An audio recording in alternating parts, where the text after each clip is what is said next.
Hello dear students, I welcome you all to my channel again. I hope आप सब लोग अच्छे होंगे, सेफ एंड हेल्दी होंगे। जब से सीबीएसई ने अपने टर्म 2 का रिजल्ट निकाला है, तब से स्टूडेंट की टेंशन और बढ़ गई है। टेंशन से बेटर शब्द यूज करना चाहिए, कंफ्यूजन और बढ़ गया है। जब तक रिजल्ट नहीं आया था, तब तक तो चलो इस बात की हमको एक उम्मीद थी कि हमारा रिजल्ट बहुत अच्छा आने वाला है, हमारे जो मार्क्स हैं वो मॉडरेट किए जाएंगे, बोनस मार्किंग दी जाएगी, ये सारी बातें सीबीएसई पहले से कर रहा था। लेकिन जब रिजल्ट आया तो उसमें कुछ स्टूडेंट्स तो डेफिनेटली सेटिस्फाई हुए, क्योंकि उनका रिजल्ट काफी अच्छा आया, जैसा उन्होंने उम्मीद करी थी उससे भी ज्यादा अच्छा आया। बहुत सारे स्टूडेंट्स के साथ ऐसा हुआ है। लेकिन बहुत सारे स्टूडेंट्स ऐसे हैं जिनका result drastically against their expectations आया। जैसा उन्होंने सोचा था उसके बिल्कुल उल्टा आया है, और अब जो है वो कंफ्यूजन वाली स्टेट हो गई है। सबसे पहली चीज तो ये है स्टूडेंट्स कि मुझे बहुत सारे कमेंट्स आ रहे हैं और बच्चे बता रहे हैं कि मैं 1 नंबर से रह गया सर, मेरे 2 नंबर से कंपार्टमेंट आ गई, 3 नंबर से कंपार्टमेंट आ गई। This is actually very shocking. मतलब ऐसा कैसे हो सकता है कि 1 नंबर या 2 नंबर से सीबीएसई किसी स्टूडेंट को कंपार्टमेंट दे रहा है? इतना तो ग्रेस मार्किंग वैसे भी दे दी जाती है।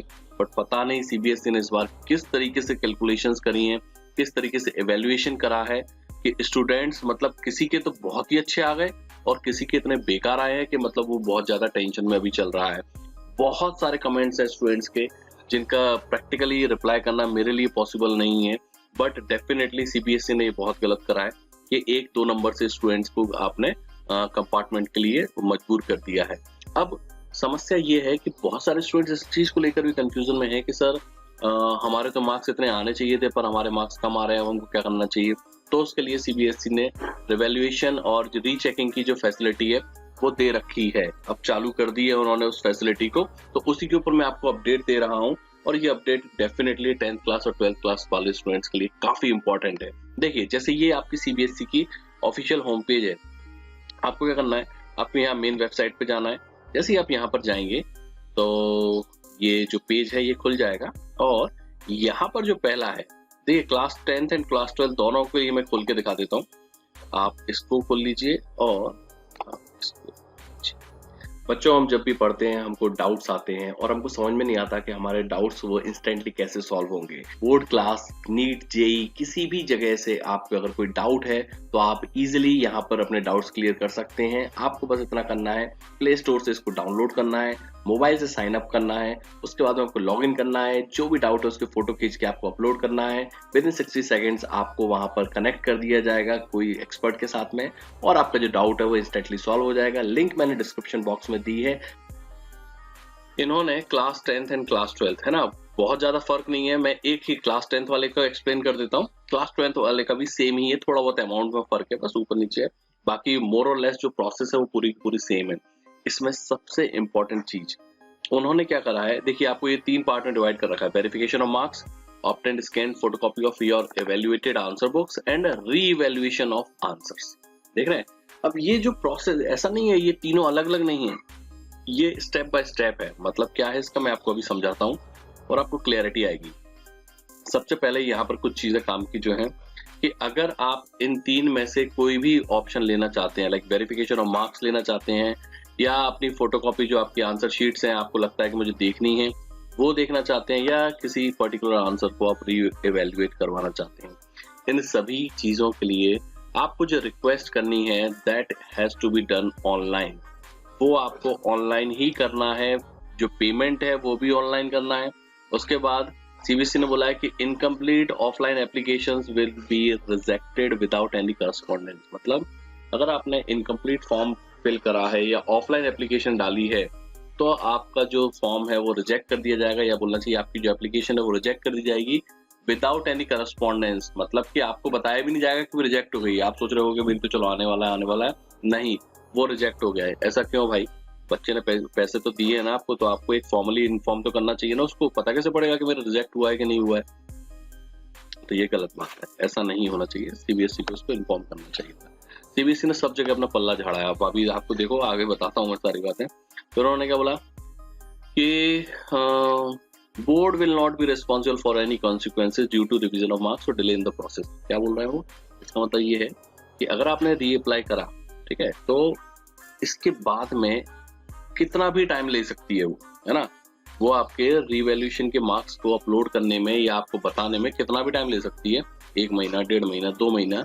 इसके चलते अगर आपका कहीं एडमिशन डिले हो जाता है या एडमिशन कैंसिल हो जाता है किसी कॉलेज में, किसी यूनिवर्सिटी में, तो उसके लिए सीबीएसई रिस्पॉन्सिबल नहीं होगा। ये उन्होंने साफ-साफ कह दिया। तो अब आपको रिवैल्यूएशन कराना है तो करा लो, है ना, अपनी रिस्क पर। ये देखिए साहब। उसके बाद में वो कह रहे हैं कि ओके, उन्होंने कहा कि अगर आपके मार्क्स चेंज होते हैं, इंक्रीज होते हैं, डिक्रीज होते हैं, दोनों ही केस में आपकी जो मार्कशीट पहले दी गई थी और जो सर्टिफिकेट है वो आपको सरेंडर करना पड़ेगा, सो दैट वो नई मार्कशीट इशू कर सके। चलो ये तो ठीक है, समझ में। फिर है processing charges are non refundable. ये चीज समझिए, मतलब आपकी एप्लीकेशन कैंसिल भी हो गई ना तो भी आपके चार्जेस रिफंडेबल नहीं होंगे। एक बार दे दिया आपने पैसा, बस सीबीएसई खा गया, उसके बाद कोई मतलब नहीं है उसको। ठीक है, अब यहाँ पर ये बहुत इंपॉर्टेंट चीज है आपके लिए। ये 3 पार्ट है ना, ये एक्चुअली ना बोलना चाहिए चेन है। चेन का मतलब क्या है कि अगर आप वेरिफिकेशन और मार्क्स कराना चाहते हैं तो आपको 500 रुपये देना पड़ेगा। ठीक है, उसके बाद में वेरिफिकेशन वगैरह चलेगा, आपका इंक्रीज डिक्रीज जो भी होगा वो सारी बातें हो जाएंगी। ठीक है, अब ये देखिए, ये सेकंड वाला है ना कि अगर आप अपनी एवेल्युएशन देखना चाहते हैं, आंसर कॉपी की फोटो कॉपी देखना चाहते हैं, तो उसके लिए आपको स्टेप 1 कंप्लीट करनी पड़ेगी। स्टेप 1 कंप्लीट मतलब कि आपको पहले वेरिफिकेशन और मार्क्स के लिए 500 रुपये देने पड़ेंगे। उसके बाद में सिर्फ वही कैंडिडेट्स एलिजिबल है, यहाँ लिखा भी है देखो, only those candidates who will apply for the verification of marks online will be eligible to apply for the obtaining photocopy of answer books in that those subjects। समझ में आया इसका मतलब? इसका मतलब ये है कि सेकंड पार्ट अगर आपको कंप्लीट करना है, मतलब ये वाला पार्ट अगर आपको चाहिए तो आपको फर्स्ट पार्ट कंप्लीट करना पड़ेगा, मतलब 500 रुपये आपको अपनी जेब से देने पड़ेंगे। ओके, तब आपको देंगे। उसके बाद में ये आ गया तीसरा, री-इवैल्यूएशन ऑफ इवैल्यूएटेड आंसर बुक्स। इसके लिए देखिए, only those candidates who have applied for obtaining a photocopy, मतलब उन्होंने कहा कि इसके लिए आपको सेकंड स्टेप पे जाना पड़ेगा, और सेकंड स्टेप के लिए वो फर्स्ट स्टेप पे जाना पड़ेगा। सीधी सीधी बात ये है कि वो आपसे पैसे निकलवा रहे हैं, है ना, 500 रुपए तो आपको देने ही है जेब से। उसके बाद ये तो भाई अति कर, इस बी पार्ट जो है ना, वो कह रहे हैं कि अगर आपको किसी पर्टिकुलर आंसर को रिवैल्यूएट करवाना है, 100 रुपए लगेंगे एक आंसर के या एक क्वेश्चन को चेक करने। मतलब प्रैक्टिकली सीबीएसई ने सोचा कैसे इतना खतरनाक डिसीजन लेने का? एक क्वेश्चन के 100 रुपए। अगर बच्चा मतलब सोचो एक सब्जेक्ट को ही रीवैल्यूएट करना चाहता है, उसको लगता है कि मेरे जो आंसर्स हैं वो गलत हैं, तो वो कितने रुपए देने वाला है एक सब्जेक्ट के लिए? और ऐसे कितने सारे सब्जेक्ट्स हैं। सो सीधी सीधी बात ये कि उसने कंडीशंस ऐसी सेट कर दी है ना कि मतलब 75% जो स्टूडेंट्स हैं वो आएंगे ही नहीं, रीवैल्यूएशन के लिए आएंगे ही नहीं, वो जैसा है वैसे में ही कंसिडर कर लें। तो ये जो उन्होंने नई रीवैल्यूएशन यहाँ पर आपको नोटिस दिया है, ये डेफिनेटली बिल्कुल भी स्टूडेंट फ्रेंडली नहीं है। एंड मेरा एडवाइस स्टूडेंट आपके लिए यही है कि अगर आपके मार्क्स बहुत ज़्यादा कम नहीं आए हैं तो just do not bother about it, move on. ठीक है, क्लास 10 की अगर मैं बात करूं तो क्लास 10 के मार्क्स वैसे भी पूरे जीवन में आपके कहीं काम नहीं आने वाले हैं। डेट ऑफ बर्थ आपकी सिर्फ वेरिफिकेशन के लिए यूज होती है क्लास 10 की मार्कशीट से।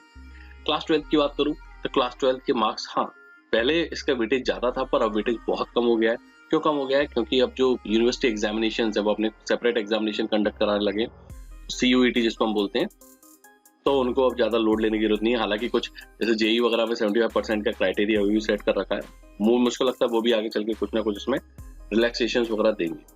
तो ये सारी बातें थी आपकी रीवैल्यूएशन के लिए। कंपार्टमेंट के लिए मैं आपको अपडेट दे देता हूँ कि अगर किसी स्टूडेंट को लगता है कि एक पर्टिकुलर सब्जेक्ट में मेरे नंबर कम है और मुझे इम्प्रूवमेंट की जरूरत है, तो वो स्टूडेंट भी कंपार्टमेंट में अपीयर हो सकते हैं। कंपार्टमेंट सिर्फ उन बच्चों को नहीं देना है जिसमें वो फेल हो गए हैं, वो बच्चे भी दे सकते हैं जिन स्टूडेंट्स को लगता है कि उनको अपने मार्क्स की इंप्रूवमेंट की जरूरत है किसी पर्टिकुलर सब्जेक्ट में। स्टिल अगर आपको रीचेकिंग, रीवैल्यूएशन या कंपार्टमेंट से रिलेटेड कोई भी डाउट है, आप मुझसे कमेंट सेक्शन में पूछिए, मैं पूरी कोशिश करूंगा आपके डाउट को रिजॉल्व करने के लिए। Wishing you all the best for your future.